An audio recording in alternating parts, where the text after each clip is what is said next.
On the evening of June 19, 1944, aboard the Japanese heavy cruiser Haguro, a junior staff officer opens a flag log and writes down a number. 35 operational aircraft. That morning, the fleet had sailed with 430.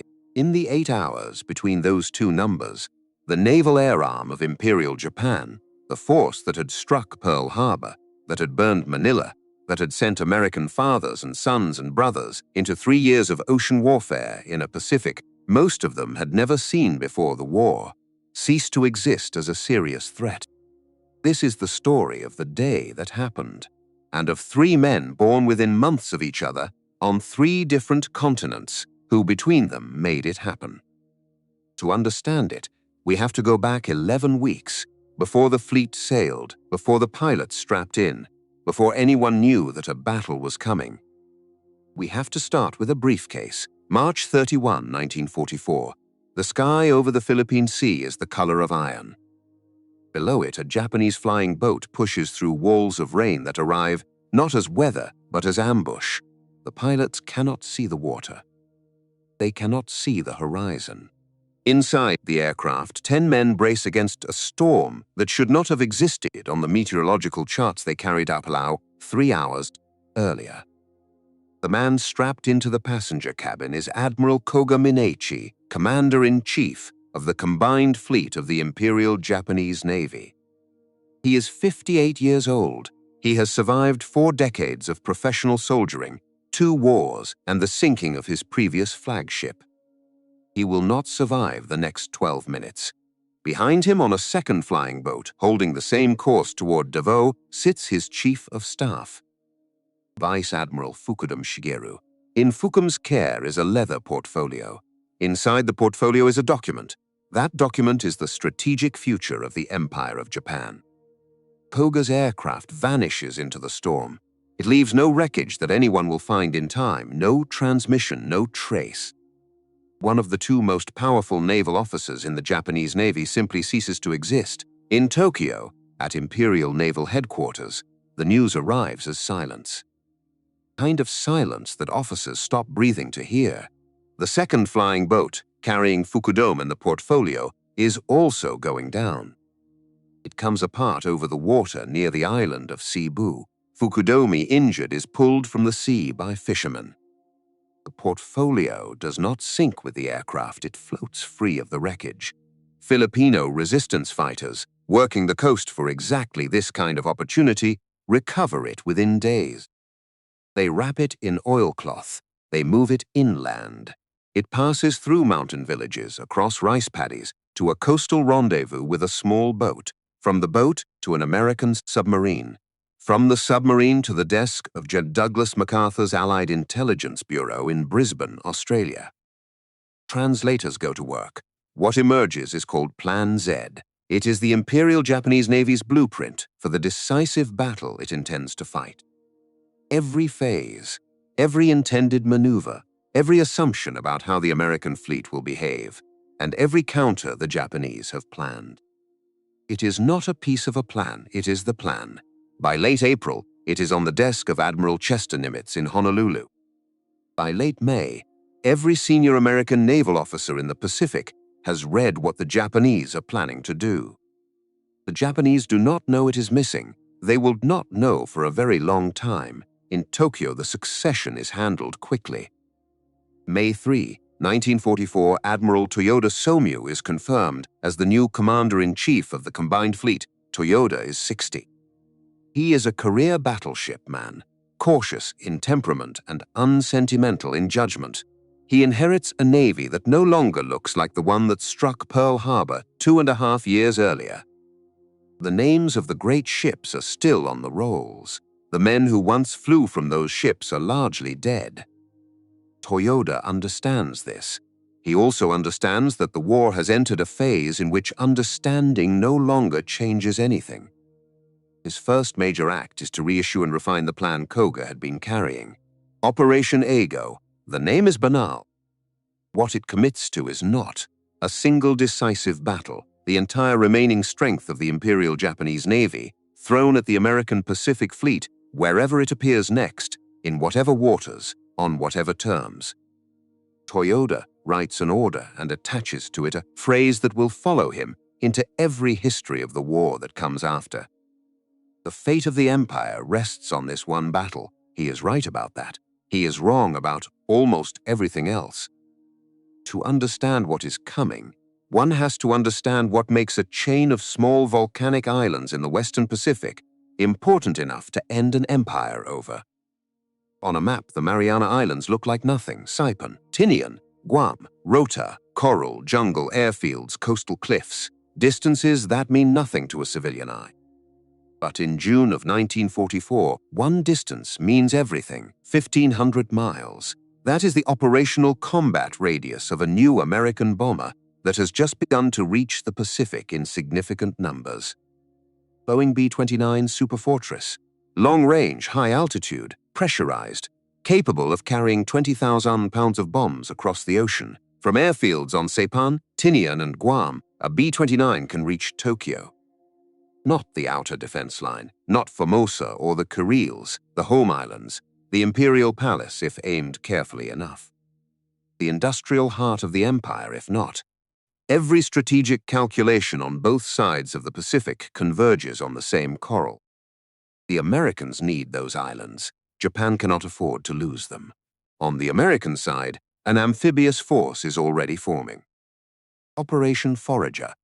On June 15, 1944, United States Marines will wade ashore at Saipan under fire so intense that entire boat crews will be gone before their landing craft touch the sand. But that fight, brutal as it will become, is only the surface fight.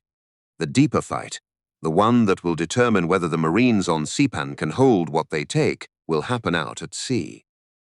Because Japan is coming to stop them, Toyoda has committed the fleet. The fleet is under the command of Vice Admiral Ozawa Jisaburo. Ozawa is 57 years old. He is a graduate of the Imperial Naval Academy, class of 1909. He stands 6 feet 7 inches tall, which is unusual for a Japanese man of his generation to a degree that borders on strange. His subordinates call him Onigawara behind his back, a reference to the demon-faced ornamental tiles on temple roofs. The nickname is not affection. It is not quite disrespect either. It is what men call a face they do not want to look at directly. Ozawa is one of the few senior officers in the Imperial Japanese Navy who understood, before the war began, what naval aviation would become. In the 1930s, while most of his peers were still building doctrine around the battleship, Ozawa was writing memoranda arguing that carrier aviation should be organized into massed formations capable of striking together. He was right years before he was heard. In 1942, after the disaster at Midway broke the previous carrier command, Ozawa was given the Third Fleet. In March of 1944, he was given the first mobile fleet, which meant, in practice, that he was given every carrier the Empire had left. He does not want a decisive battle. After the war, colleagues would remember him expressing private doubt in quiet conversations about whether victory was still possible. He will fight the battle anyway. He is an officer of the Imperial Japanese Navy. Refusal is not among his options. Across the Pacific, on the flag bridge of the aircraft carrier USS Lexington, another 57-year-old is preparing his own fleet for what is coming. Vice Admiral Mark Andrew Mitcher. His friends and his sailors call him Pete. He is a small man, narrow-shouldered and weathered, with a face like leather that has been left too long in the sun. He wears a battered lobsterman's cap on the flag bridge instead of the regulation officer's cover, a habit that no one has ever ordered him to change and no one ever will. He earned his Naval Aviator wings in 1916. He is Naval Aviator number 33, on a list that eventually reached into the tens of thousands. He commanded the carrier, Hornet, during the Doolittle raid in 1942. He watched Jimmy Doolittle's 16 B-25 bombers rumble off his flight deck in seas so heavy that spray was breaking over the bow, and he watched them fly toward Japan knowing that most of them would not come back. He is a man who has already given the order that sends other men to die at range. He will give it again in 96 hours. Above Mitchell in the American chain of command sits Admiral Raymond A. Spruance, commander of the Fifth Fleet. Spruance is 57 years old as well, born within months of both Mitchell and Ozawa. But where Ozawa is aviator by conversion and Mitchell aviator by faith, Spruance is neither. He is a surface warfare officer, a destroyerman, a student of maneuver, of geometry, of what happens when two forces meet at a point neither of them chose.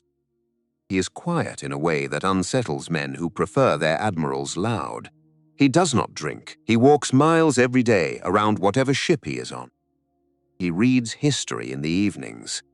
At the Battle of Midway 2 years earlier, Spruance had commanded Task Force 16 in the absence of Halsey and had made a series of decisions so calm and so correct that historians would still be arguing about them a lifetime later. He is not a man who chases. He is a man who waits until the enemy has run out of somewhere else to be.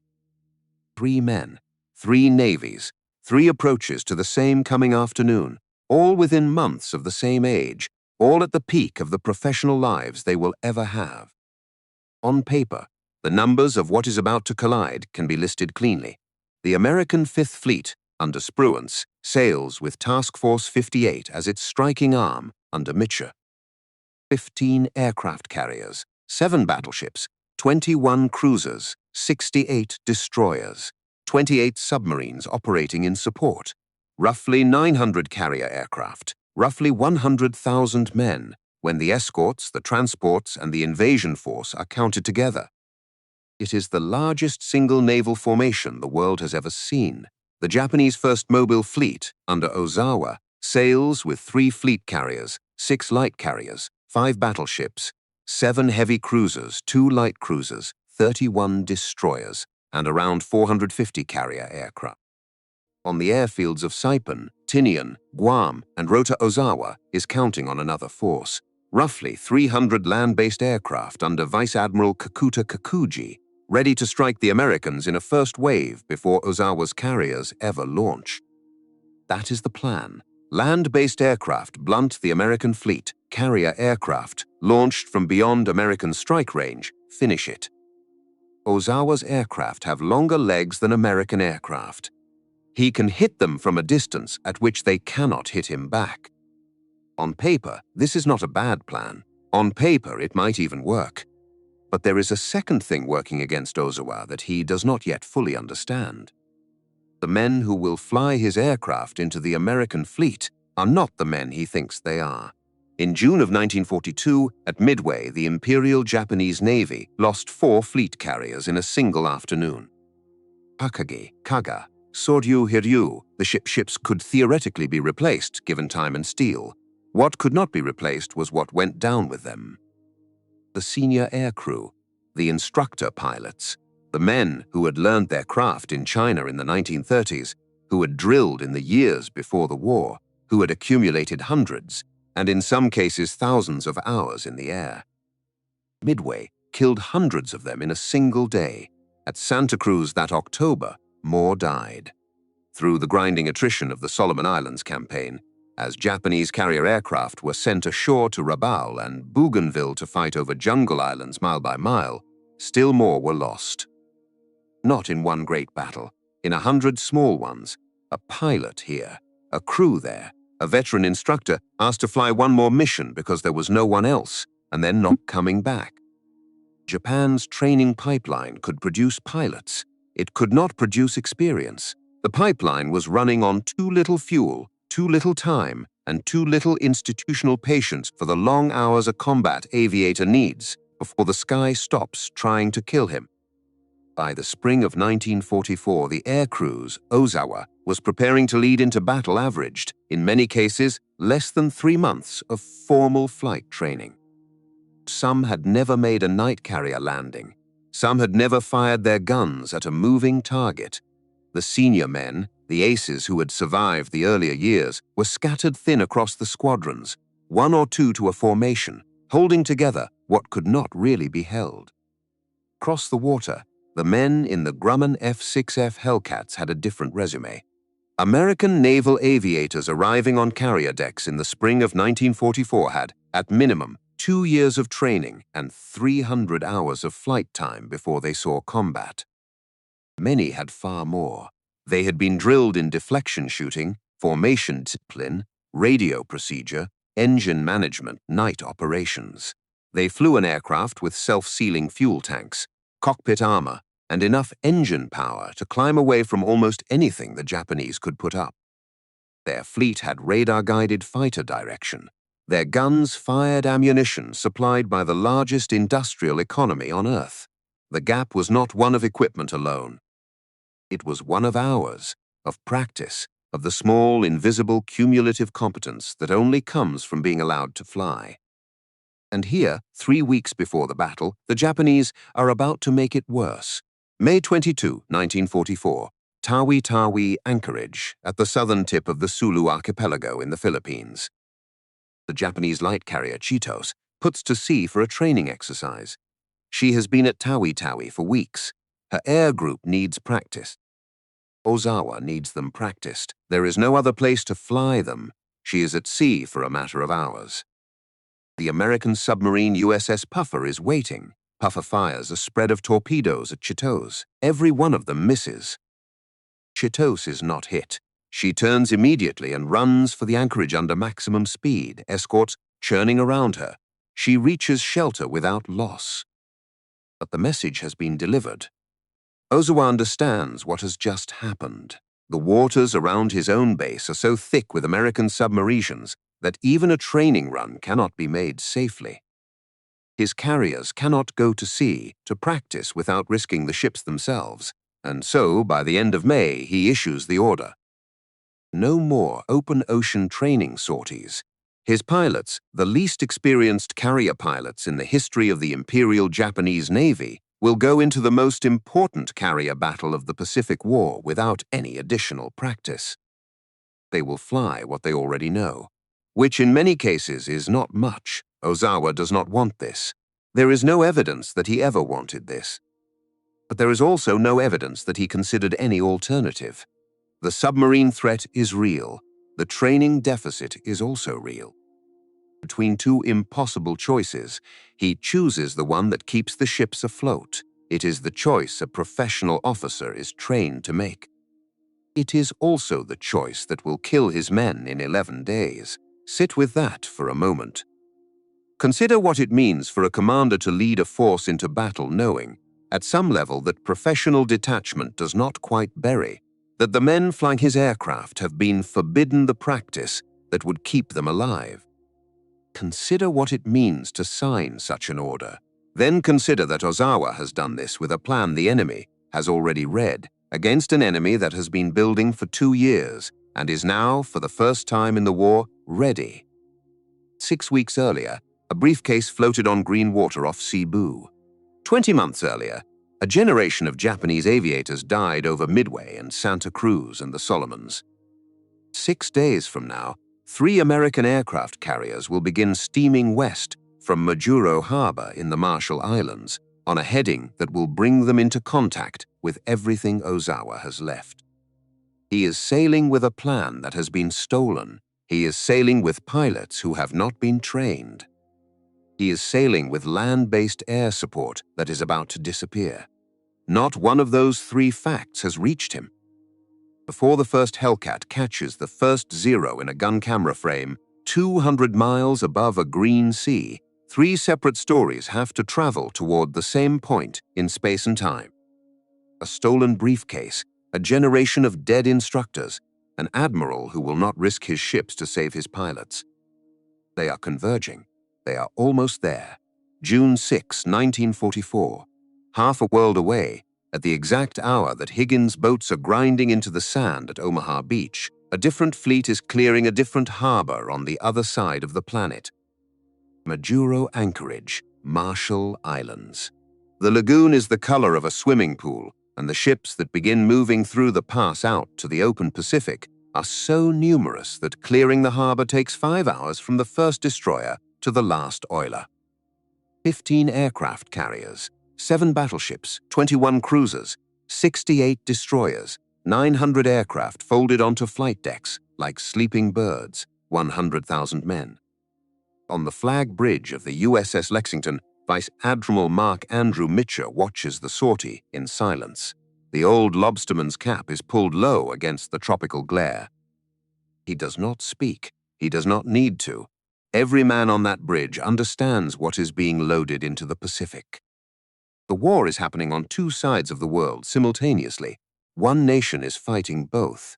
A week later, on June 13, the Japanese first mobile fleet slips its anchorage at Tawi and stands out to sea. 9 carriers, 450 aircraft. Vice Admiral Ozawa Jisaburo on the flag bridge of the aircraft carrier Taiho, a ship so new that some of the paint on her interior bulkheads has not yet finished curing. She was commissioned in March. She is Japan's largest and most modern carrier. She carries an armored flight deck, a feature copied from the British, meant to allow her to absorb bomb hits that would cripple older ships.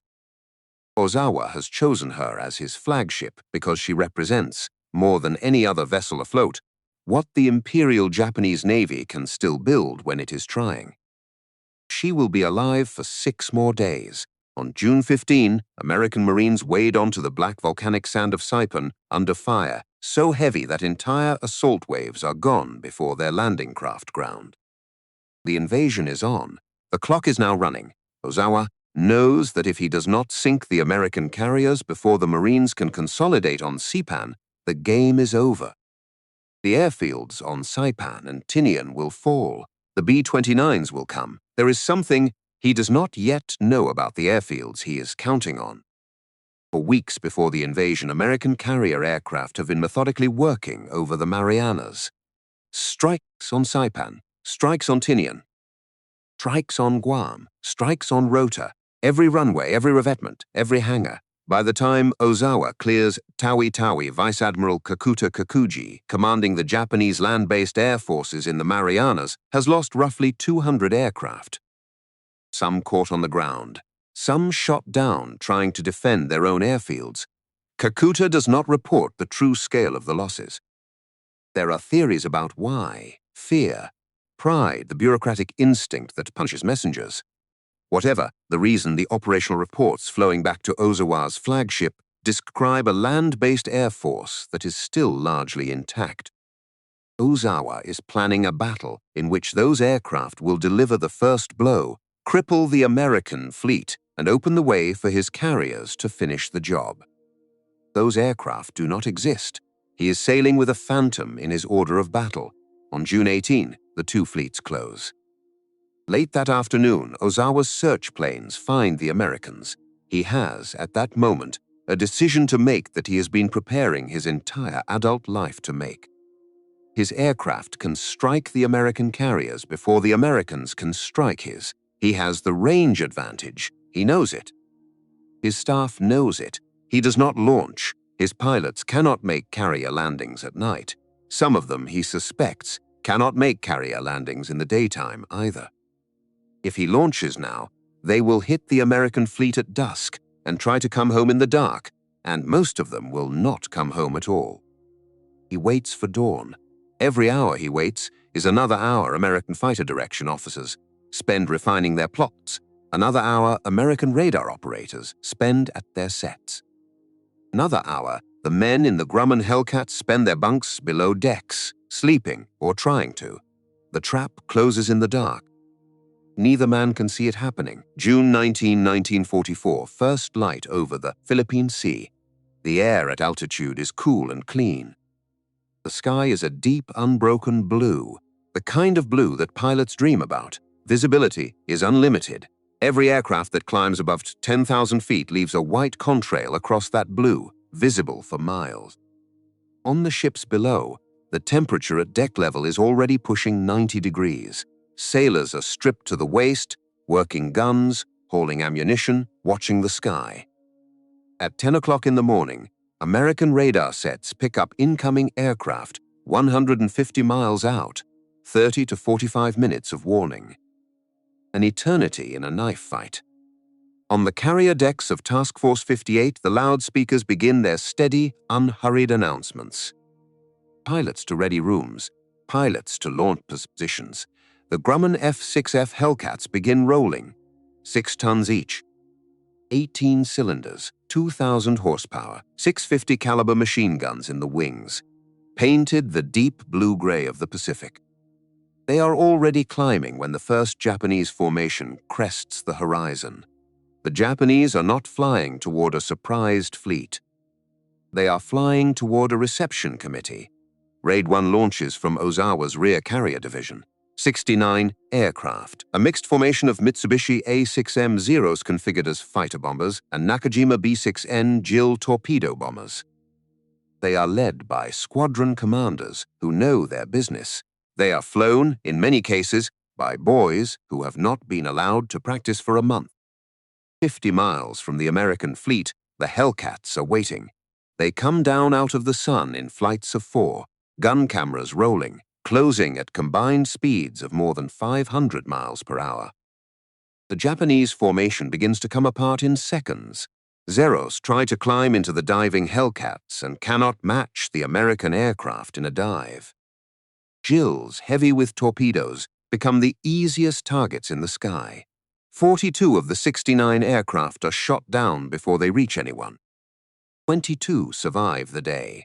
Below the surface, in the same minutes, a different American weapon is closing on Ozawa's flagship. The USS Albacore, a Gato-class submarine, commanded by Commander James W. Blanchard. Blanchard is 36 years old, a Naval Academy graduate, veteran of 2 previous combat patrols. He has been shadowing the Japanese fleet since dawn.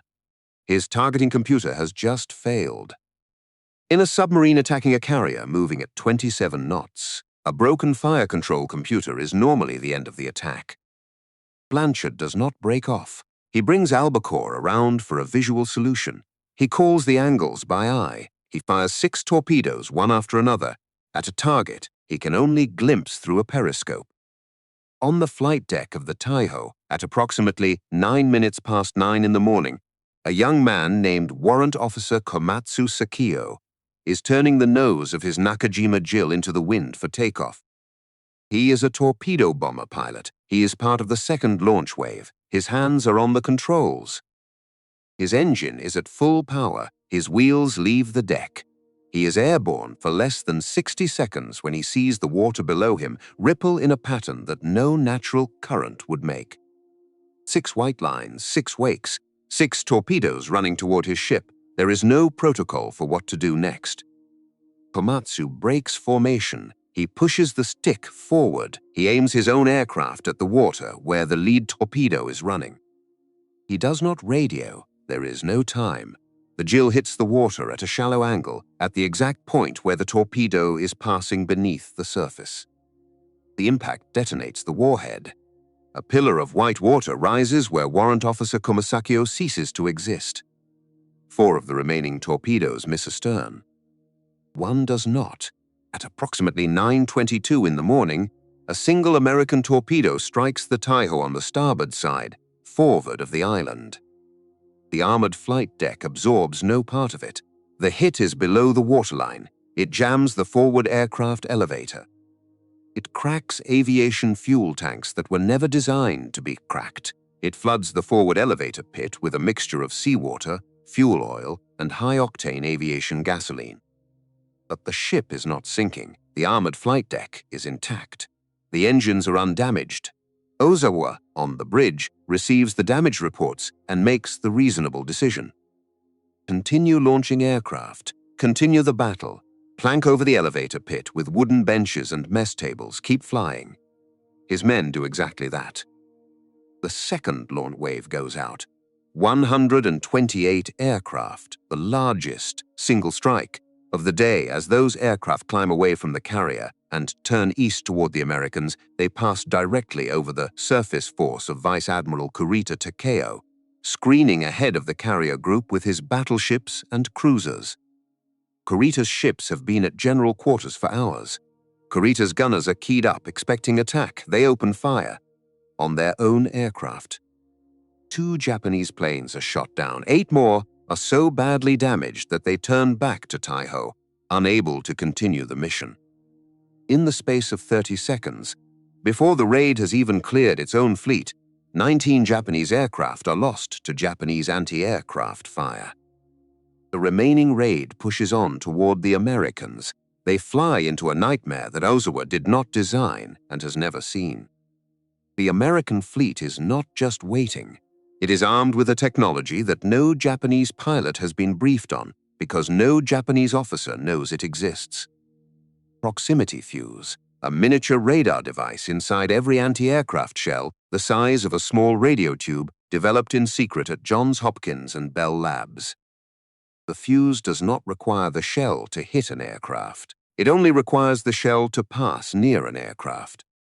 When it does, it detonates. Every incoming Japanese plane will fly through a curtain of shells that finds it even when it misses. Combined with the Hellcats, combined with the fighter direction, combined with the radar picket destroyers reporting every formation in real time. Over 100 aircraft from the second raid are shot down, a handful make it through. Minor damage is inflicted on the carrier Wasp. Minor damage on Bunker Hill. Not one American ship is sunk. Not one is even seriously hurt. 30 of the surviving Japanese pilots make it back to their carriers. They file their reports. They believe they have won a great victory. They saw explosions. They saw American ships burning. They saw aircraft falling out of the sky. And in the chaos of a multi-carrier engagement, at the speed at which those things happen, they had no way to know which aircraft were theirs and which were the enemy's. They believed what a pilot believes after 8 minutes in a burning sky. Multiple American carriers sunk, major damage delivered. The enemy fleet crippled. Ozawa reads the reports. He believes his men. Every commander in this war has learned to trust the men who fly through fire. He is now inside the trap of his own success. Around noon, 1,200 feet below the Philippine Sea, another American submarine, the USS Kavala, under Lieutenant Commander Herman Kostler, has been stalking a different Japanese carrier for hours. Her name is Shokaku. She launched aircraft at Pearl Harbor. She fought at Coral Sea. She fought at Santa Cruz. She has survived every major carrier battle of the Pacific War. She will not survive today. Kavala fires a spread of 6 torpedoes. 3 of them strike Shokaku amidships. The ship goes dead in the water. Fires spread. Aviation fuel ignites in the hangar deck. In early afternoon, the fires reach her forward magazines. The Shokaku comes apart in a single vast explosion that lifts her stern out of the water and sends her, in fragments, to the bottom of the Philippine Sea. 1,200 of her crew go with her. That truth is still hours away from reaching Ozawa's bridge. His flagship is still fighting. His men are still telling him they are winning. He is preparing tomorrow's orders. Above him, in the sky at 15,000 feet, 25-year-old Lieutenant Junior Grade Alexander Vrasiu is climbing to intercept the 3rd Japanese raid. Vrasiu is from East Chicago, Indiana. His parents are Romanian immigrants. He graduated from DePauw University in 1941 and enlisted in the Navy Reserve the same year. He earned his wings in August 1942 and flew his early combat missions as a wingman to Butch O'Hare, the Navy's first ace of the war, who was killed in November 1943. Vrasiu is on his 2nd combat tour. He requested it. The Navy tried to send him home. He said no. Today, his supercharger is malfunctioning. His aircraft cannot climb above about 20,000 feet without losing power. He is at 15,000 and holding. Below him and closing, a formation of Yokosuka D-4Y Judy dive bombers inbound toward Task Force 58. Vrasiu counts them and does not radio for help. He noses over and dives. What follows takes 8 minutes. He fires his .650 caliber machine guns in short bursts, less than 5 seconds each, using an average of 60 rounds per Judy. He shoots down the first at a range so close that debris comes back over his cockpit. He rolls on to the second. Fires, rolls onto the third, fires.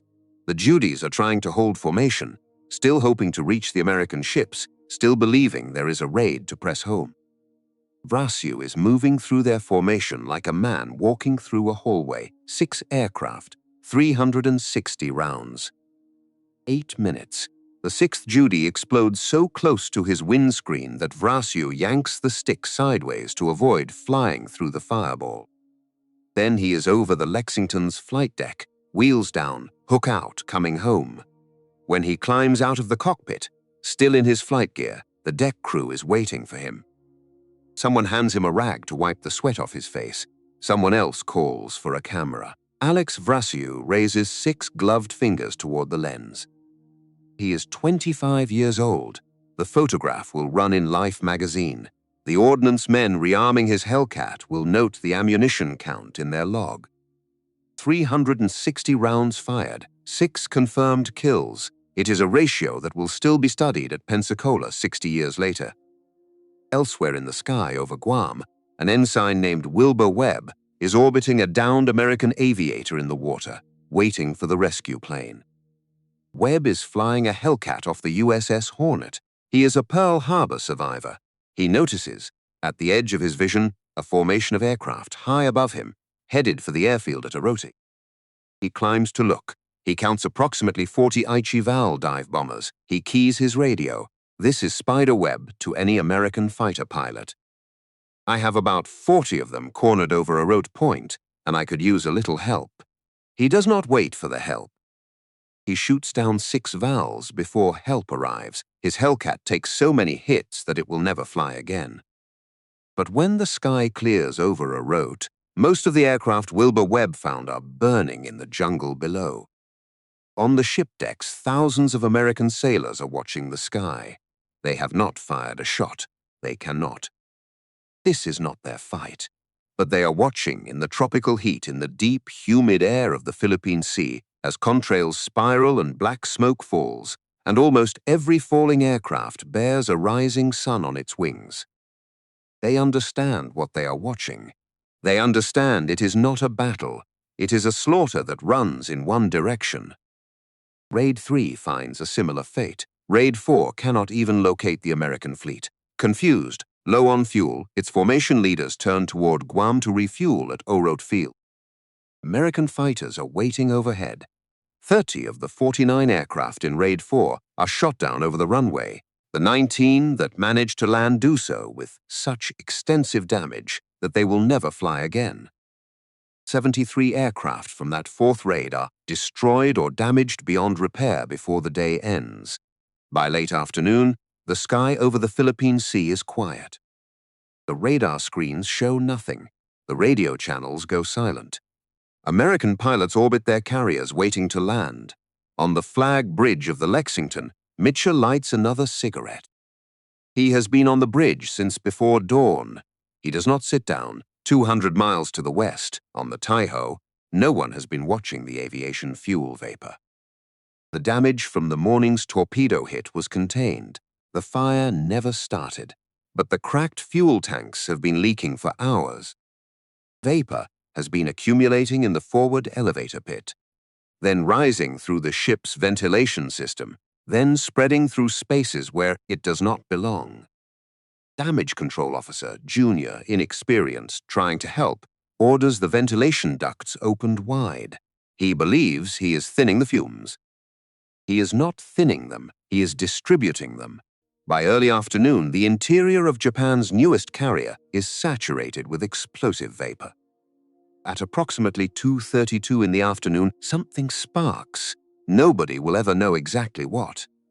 The first explosion tears through the hangar deck. The second follows within seconds. The armored flight deck, designed to keep bombs out, now serves as a lid that keeps the blast contained inside the hull. Steel plates buckle upward. The forward elevator lifts and falls. Fires spread faster than any damage control party can move. Ozawa refuses to leave the ship. His staff has to argue with him. Finally, at his flag lieutenant's insistence, he is transferred by whaleboat to the heavy cruiser Haguro, along with the emperor's portrait, which by tradition cannot be lost. He goes across the water, still wearing his flag uniform, watching his flagship burn. At approximately 4:28 in the afternoon, the Taio, 16 minutes short of 8 hours since Warrant Officer Komatsu Sakio died to protect her, rolls over and sinks. 1,500 of her crew go down with her. Warrant Officer Komatsu's sacrifice in the end brought nothing that lasted. That evening, on the flag bridge of the Haguro, Ozawa Jisaburo receives the tally. His pilots, the survivors of 4 raids launched into an American fleet that had already read his plan, tell him they have sunk multiple American carriers. He believes them. He believes his missing aircraft have landed safely on Guam, at airfields Kakuta reported as operational, airfields that in reality are cratered ruin. He believes he can regroup, refuel, and fight again tomorrow. None of the real accounting has reached the flag bridge. At some point that evening, a junior officer sits down at a small desk on the Haguro. He opens a flag log. He writes the only number that matters: 35 operational aircraft. The first mobile fleet sailed at dawn with 430. Ozawa is preparing tomorrow's orders. Tomorrow, Mark Mitcher will decide to send everything he has after him in fading light at the outer edge of aircraft range, over an ocean where the sun is going down and the moon will not rise. Tomorrow, an American admiral will make a decision that costs his own men their lives, and then make a second decision to save what can still be saved. Tomorrow, in the darkness over the Philippine Sea, every ship in Task Force 58 will do something no fleet in the Pacific War has ever done, and something no fleet will ever do again. But that has not happened yet. Right now, on the evening of June 19, 1944, Ozawa Jisaburo stands on the bridge of a cruiser that is not his ship, watching the sun go down over an ocean where 395 of his aircraft and 2 of his carriers are gone. He believes he is still in the fight. He is not. The report simply has not caught him yet. June 20, 1944. First light finds Task Force 58 steaming west, into the wind, into a sea that is empty of everything except the ships that are looking for the enemy. Ozawa is somewhere out there. That much is certain. What is not certain is where. Through the morning, American search planes climb off the flight decks in sectors that fan out across the western horizon. Each aircraft carries a chart, a radio, and a pilot who has already been briefed on what will happen if he finds what he is looking for. They fly for hours. They come back with nothing. The sea gives up no ships. The sky gives up no shadows. And somewhere ahead of the fleet, Ozawa is retreating northwest, refueling from his oilers, still preparing orders for a battle that will not be fought the way he thinks. The morning burns off into afternoon. On the flag bridge of the Lexington, Mark Mitcher paces. He has slept perhaps 3 hours since dawn on the 19th. His khakis are salt-stained. His lobsterman's cap has been on his head for so long that it has taken the shape of his skull. He does not sit down. He does not speak much. His staff moves around him with the wary quiet of men who have learned that when Pete Mitcher is thinking, the best thing to do is stay out of his way. 3:40 in the afternoon, a scout from the USS Enterprise breaks radio silence. The report is garbled. The transmission is weak.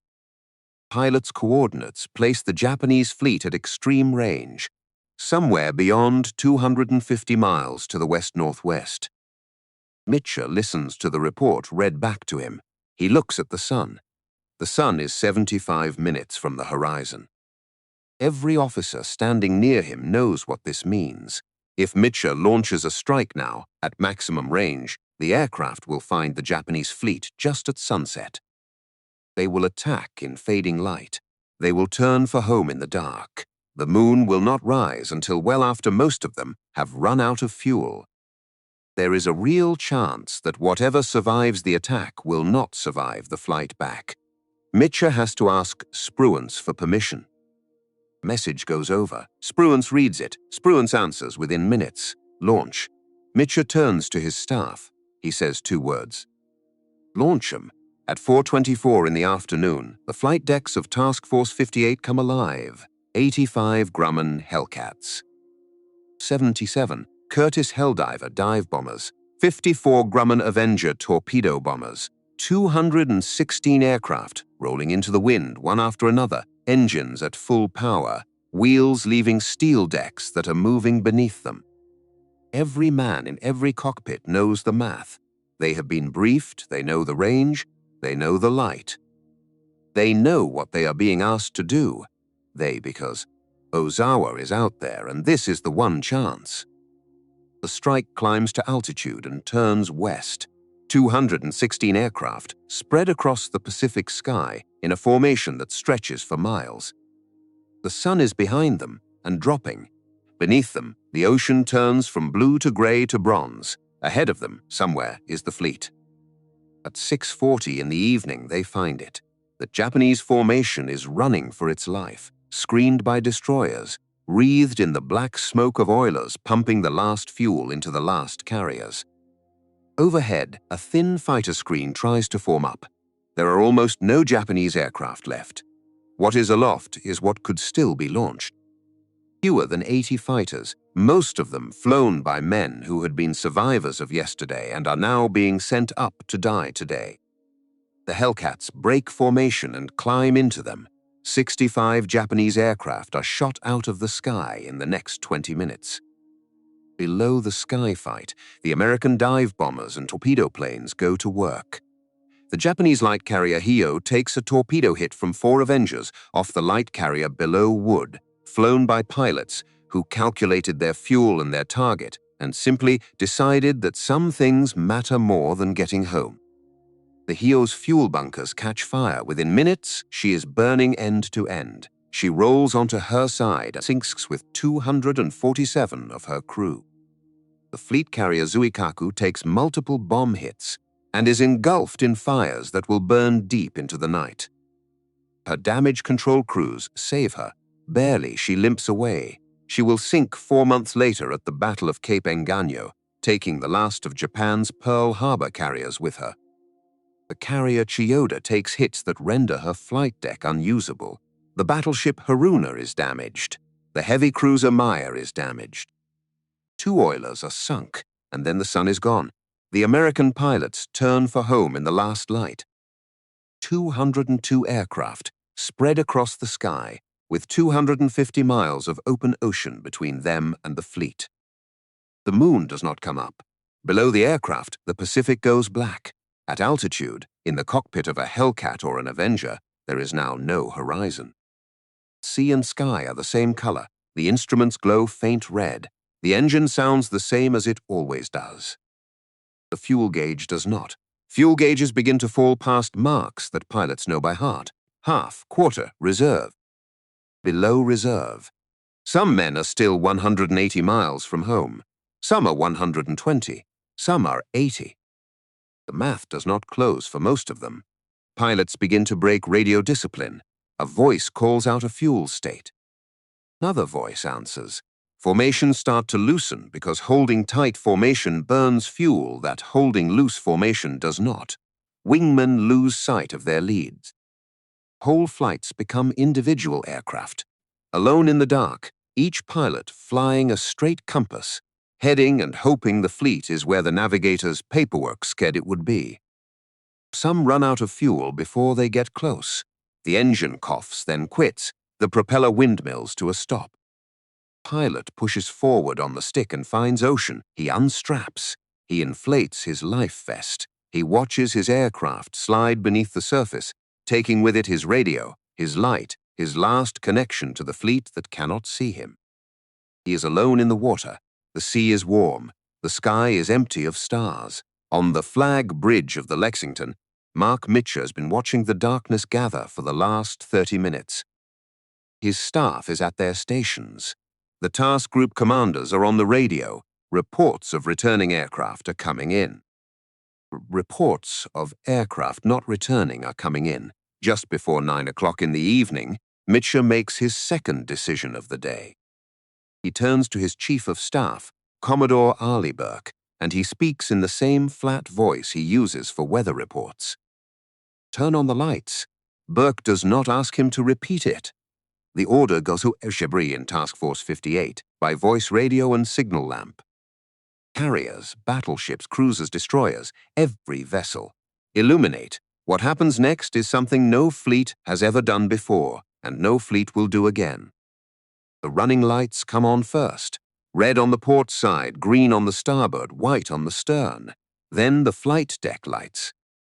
Then the truck lights on the masts. Then the searchlights angled straight up into the black sky, thick columns of white light pointing to heaven. The destroyers begin firing star shells that burst overhead and drift down on parachutes, casting a hard blue-white glare across miles of ocean. Signal lamps blink. The whole fleet becomes visible from horizons away. It is the exact opposite of every rule of naval self-preservation that has been written since the invention of the submarine. There are Japanese submarines in these waters. Everyone knows there are. Ozawa's fleet has scouts, his picket boats, his own submarines. Any one of them could see the American task force from 20 miles away right now. Any torpedo aimed at any of those lighted ships would find its mark. Mitscher knows this. He has thought about it, and he has decided his men are out there in the dark, running on empty, and if he does not light the ocean, they will die in it. The pilots see the lights. They come home like moths. Some are so low on fuel that they cannot make it to their assigned carrier. They land on whatever flight deck they can reach. A Hornet aircraft lands on Lexington. A Wasp aircraft lands on Enterprise. Some pilots put down on cruisers and destroyers, thinking they have found a carrier in the confusion of light. Some run out of fuel on the approach and ditch in the sea, sometimes within sight of the ship they were trying to land on. The deck crews work through it. Pilots who land on the wrong carrier are pulled from their cockpits and given coffee. Their aircraft are shoved overboard to clear the deck for the next man. Nobody counts squadron patches. Nobody argues about paperwork. The rule tonight is simple. If a plane is coming in, it comes in. If a man is alive, he stays alive. Through the night, the destroyers and cruisers of Task Force 58 maneuver through black water. Searchlights sweeping the surface, boats lowered and manned, sailors leaning over rails with heaving lines and looped harnesses. Pilots are pulled from life rafts. Some are pulled from open ocean, treading water in their life vests, faces black with fuel oil and salt. Some of them the sea does not give back. 49 men are still missing at dawn, but of the 202 aircraft that flew into the dark, most of the crews are back on American decks by sunrise. 80 aircraft are lost, not to Japanese guns, to the dark and the empty tanks and the price Mark Mitscher was willing to pay to bring his men home. He does not sleep that night. Nobody who was on the flag bridge of the Lexington ever forgot what they saw. In the morning, the fleet is still moving. Ozawa is still ahead of them, still running Kinawa, out of range now, out of reach. The battle is over. The final accounting takes days to reconcile and years to argue about. The consensus, when the historians finally settle it, is this. Over 2 days, the Imperial Japanese Navy loses somewhere between 550 and 645 aircraft, carrier-based and land-based combined. 3 fleet carriers go to the bottom: Taiho, Shokaku, Hio, 2 oilers, nearly 3,000 Japanese sailors and airmen dead, though the true number will never be fully known because the records did not all survive. American losses: 123 aircraft, 109 dead. 1 battleship, the USS South Dakota, lightly damaged by a bomb hit that killed 27 of her crew. The kill ratio in the air on June 19 alone runs nearly 12-1 against the Japanese. The first mobile fleet reaches Okinawa on June 22. Ozawa transfers back to his flagship's replacement and writes out his resignation as commander of the fleet. He submits it up the chain of command. It is rejected. Toyoda will not accept it. Ozawa Jisaburo will command carriers again. Now here is what happened next, and it is where the story turns in a direction that most people who watch war documentaries do not see coming. For weeks after the battle, the aviators of Task Force 58 are furious with Raymond Spruance. They believe he lost the war's greatest opportunity by refusing to steam west on the night of June 18 to intercept Ozawa before dawn on the 19th. They believe he should have released Mitscher to charge. They believe that a Halsey would have finished the job. They say so in wardrooms across the fleet. Some of them say so in print later. The controversy will follow Spruance for the rest of his life. 4 months later, at the Battle of Leyte Gulf in October 1944, Admiral William Halsey will command a fleet in almost the same position Spruance commanded in June. Halsey is the opposite of Spruance in temperament. Halsey chases. Halsey attacks. When Ozawa reappears at Leyte commanding what is left of Japan's carrier force, Halsey takes the entire Third Fleet and steams north to destroy him, exactly as Spruance's aviators had wanted Spruance to do. Halsey does not know what he is chasing. Ozawa's carriers at Leyte are not a strike force. They are bait. Their flight decks are nearly empty. They have fewer than 100 aircraft between them, fewer than a single American fleet carrier carries alone. Ozawa knows before he sails what his force is for. Not a strike, not a battle. A target worth chasing, dangled in front of an American admiral aggressive enough to chase it. Halsey chases. The San Bernardino Strait is left unguarded. Kurita Takao comes through the strait with the surviving Japanese battleships and heavy cruisers, and falls upon a light American escort force off the island of Samar. The action that follows, the Battle of Samar, becomes one of the most desperate defensive fights in the history of the United States Navy. Escort carriers and destroyers charge battleships. Men who should not have survived do. Some who did survive that morning would spend the rest of their lives trying to understand how. Kurita loses his nerve short of the Leyte beaches and turns away. The transports are saved, but the margin is measured in minutes. Halsey learns over the radio in real time that he has been drawn out of position, and every man in the American Navy who had spent 4 months calling Raymond Spruance too cautious now has to face the possibility that the caution was the whole point. Ozawa's carriers, meanwhile, are finished at Leyte. They are hunted down by Halsey's aircraft in what becomes known as the Battle of Cape Engano. Zuikaku, the last of the Pearl Harbor carriers, the ship that had almost survived the Philippine Sea, is sunk. The last of Japan's fleet carriers goes under with her flag flying. Ozawa Jisaburo, the man who had done more than any other officer to build Japanese carrier aviation, has now presided over its complete destruction. Twice, he does not ask to resign again. He commands what is left professionally until there is nothing left to command. In May of 1945, he is appointed Commander-in-Chief of the Combined Fleet, which by that point is a title without a fleet. He refuses promotion to full admiral. He says the rank does not fit the job. When Japan surrenders in August 1945, Ozawa is not indicted for war crimes. There are none against him to prosecute. He conducted his war professionally and within the international conventions. He lives quietly in Japan after the war, in a small house, avoiding public appearances. He dies on November 9, 1966, of complications from multiple sclerosis. He is 80 years old. In Tokyo, the political consequences of June 19, 1944 arrive quickly. Prime Minister Tojo Hideki's cabinet collapses on July 18, 1944, less than a month after the battle. The loss of Saipan and the destruction of Japanese carrier air power at the Philippine Sea are cited as the reasons that cannot be spoken aloud, but that everyone in the Diet understands. American engineers land on Saipan, on Tinian, on Guam.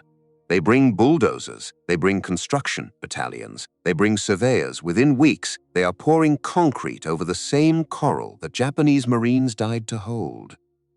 The airfields are extended, new runways are cut, support facilities are built. The islands that Toyoda Soamu had said the fate of the empire depended on begin to serve their new purpose. B-29 superfortresses begin arriving. The Marianas raids begin in November 1944. By the spring of 1945, entire American bomb wings are operating from Saipan and Tinian and Guam.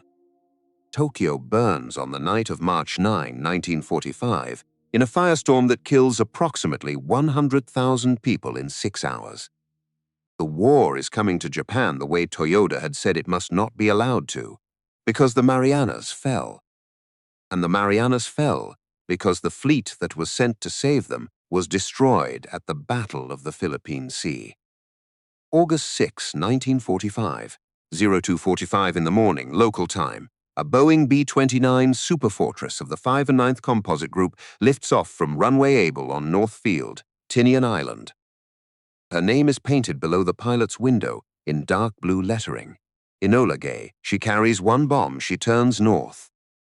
She flies to Hiroshima, the same island, the same runway, the same geography that Admiral Toyoda Soemu had said 14 months earlier the fate of the empire depended on. He was right. He was more right than he understood. Alex Vrasiu, the lieutenant junior grade who shot down 6 aircraft in 8 minutes on the afternoon of June 19, comes home from the Philippine Sea a hero. He is sent on a war bond tour. He is promoted to lieutenant. He asks for another combat assignment. He gets one. In December 1944, flying with VF-20 over the Philippines, his Hellcat is hit by anti-aircraft fire on a strafing run. He bails out. He spends 5 weeks with Filipino guerrillas, moving through mountains and jungle until he reaches American lines. He returns to the United States in early 1945. He finishes the war at the Naval Air Test Center at Patuxent River. He finishes the war with 19 confirmed kills and 1 damaged briefly the Navy's leading fighter ace in the summer of 1944. He works in banking after the war. He gives interviews to historians in his later years. He dies on January 29, 2015. He is 96 years old. Warrant Officer Komatsu Sakio has no grave. He is a name on a monument in Japan and a footnote in the operational reports of the aircraft carrier Taiho, which is itself a name on a list of ships that sank on June 19, 1944, in the Philippine Sea. His aircraft, his uniform, his letters home, if he ever wrote any, are all somewhere at the bottom of the ocean. He was one man doing one thing in one instant that he could not have practiced for. He saw the torpedo. He turned his aircraft into it. He gave his ship 6 more hours of life, which the ship then used to kill itself through the incompetence of a damage control officer he never met. Bravery does not require the outcome to justify it. The outcome does not always cooperate. Mark Meacher, who turned on the lights, who launched at sunset, knowing what it would cost, dies of a heart attack in Norfolk, Virginia, on February 3, 1947. He is 60 years old. He never fully recovered from the war. He is buried at Arlington National Cemetery. The men who flew for him carry his name for the rest of their lives. Raymond Spruance, who was called too cautious in June 1944 and vindicated by history in October, becomes president of the Naval War College after the war, then ambassador to the Philippines. He dies on December 13, 1969 at the age of 83, having outlived both Meacher and Ozawa. On the evening of June 19, 1944, on a small desk on the heavy cruiser Haguro, an officer opens a flag log and records what remains of the aircraft that launched from Ozawa's decks that morning. 35 operational aircraft. The first mobile fleet had sailed with 430. The Empire of Japan had sailed with, on that morning, some final margin of possibility. Some last chance to defend a chain of islands whose loss would put the American strategic bomber within range of Tokyo. That number, in that log, in that officer's careful handwriting, is what remained of the possibility. It is not a statistic. It is a verdict. 14 months later, at 08:15 in the morning of August 6, 1945, above the city of Hiroshima, a bomb bay opens. The bomb falls for 43 seconds. The war ends 9 days later. Ozawa Jisaburo, who never approved of the war, who believed for years it could not be won, commanded the fleet that could not save the empire, lives to see all of it. He dies in a house in Setagaya, Tokyo, on a November afternoon in 1966. The trees outside his window would have been turning color. He was 80 years old. He is buried without ceremony. He wanted it that way. The Philippine Sea is still there. The water is still green. The wrecks of the Taiho and the Shokaku and the Hyo are still down there, 3 miles below the surface, in a darkness that no light reaches. On the ocean floor, in the corroded wreckage of the flagship, somewhere in what was once the forward elevator pit, The metal is still bent outward from the explosion that killed a ship. Sakio Komatsu is down there somewhere, too. Or the sea took him and put him where the sea puts men. 35 operational aircraft. That was the number. That was where the fate of the Empire was written. And the man who read it, sitting at a small desk on the evening of June 19, 1944, was writing history without knowing it, in the dim glow of a shielded lamp, on a page that would outlive every man who ever touched it.